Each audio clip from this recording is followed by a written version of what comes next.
Before we begin, I have just one request. Put on your headphones, turn off the lights, and let the world outside fade away. Because some stories aren't just meant to be heard, they're meant to be felt. Every whisper, every breath, every sound behind you might not be just in the story. So, are you ready? Let's begin. Title: The Whispers Beneath the Floorboards. They say the dead rest in peace, but what if they don't want to?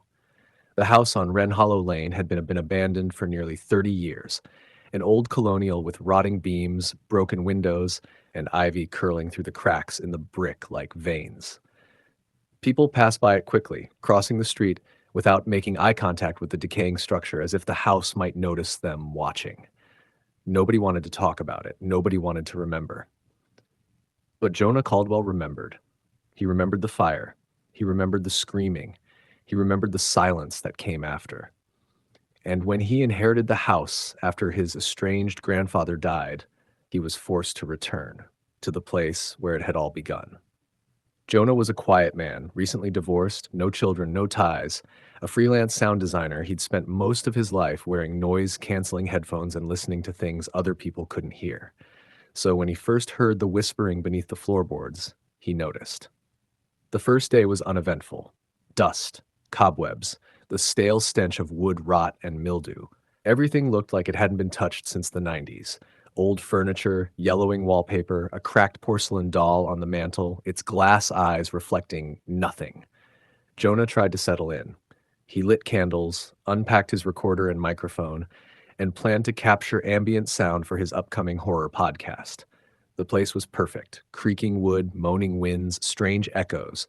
He didn't know yet that the house would give him more than sound. Much more. That night, it began. At first, it was subtle, a gentle tapping. Tap, tap, tap. At 3:13 a.m., he sat up in bed. The air had turned cold, breath visible like smoke. The tapping came from beneath the bed, then shifted to the far corner of the room. Jonah flicked on his phone's flashlight and knelt down. Nothing. He pressed his ear to the floorboards. Silence, but then a voice, so faint it could have been mistaken for the wind. Jonah. He yanked his head back, heart slamming in his chest. It had spoken his name, not once, twice. Jonah. And then it giggled. The next morning, Jonah convinced himself it had been a dream, sleep deprivation, an overactive imagination. But when he checked his sound recorder, which he'd left running on his desk, the audio was clean until 3:13 a.m. Then static, followed by whispers, dozens of them, layered on top of each other like a chorus of the damned. Jonah, come play. Help us. We're still here. Then one voice cut through clearly. You shouldn't have come back. Jonah shivered. It wasn't just a haunting. It was personal. He spent the next day digging through the house. In the attic, he found old newspapers clippings. The headlines screamed from yellowed pages. Family dies in Wren Hollow fire. House to be condemned. Children's bodies never recovered. Neighbors claimed to hear screams from empty house. Jonah's hands trembled. The family was his family. The fire had happened when he was 5. He'd been the only survivor, but there was no memory, just smoke, screams, then darkness. He didn't even remember escaping. He never knew his parents had tried to summon something, never knew what they'd trapped beneath the house, until now. That night, the whispers returned, but louder, more demanding. His recorder crackled violently. The air in the room grew suffocating, heavy like wet cement. He heard footsteps pacing beneath the floorboards, not mouse footsteps, human ones, child-sized. He placed his microphone on the floor, switched to live playback, and froze. From the headphones came a soft lullaby, off-key, haunting, then scratching, then thud, thud, thud. Let us out, Jonah. He tore the headphones off and backed away. A nail popped out from the floorboard, clinking across the wood. Then another. The floor buckled. That's when he saw them. Tiny, pale fingers, reaching up between the cracks. Nails black, skin blistered from burns. Then came the eyes, milky white, empty, dead. Jonah screamed. The fingers vanished. Silence returned, but the whispers never stopped. He tried to leave the house. He grabbed his bag, his laptop, his keys, but the front door wouldn't open. Not jammed, sealed. He smashed the windows, only to find brick walls behind the glass. The house had shifted. It wouldn't let him leave. The days blurred together. Time lost all meaning. He found himself talking to voices in the walls, laughing at nothing, crying in the corners. Then came the dreams.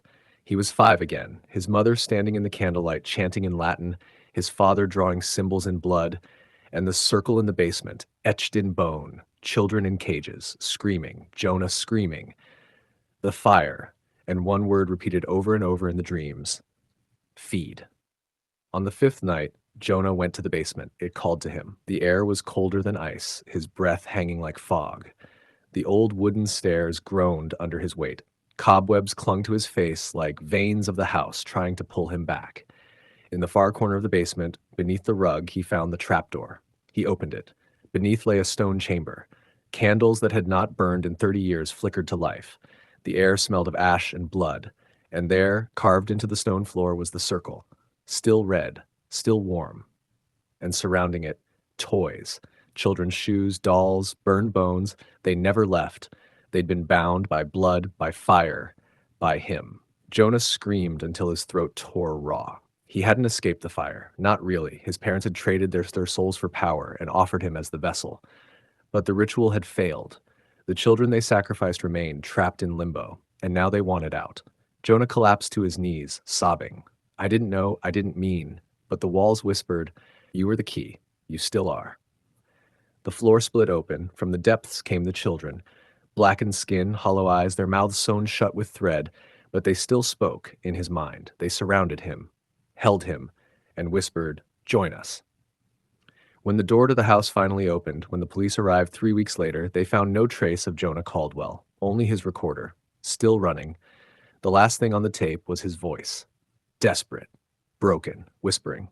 They live beneath the floorboards, and now, so do I.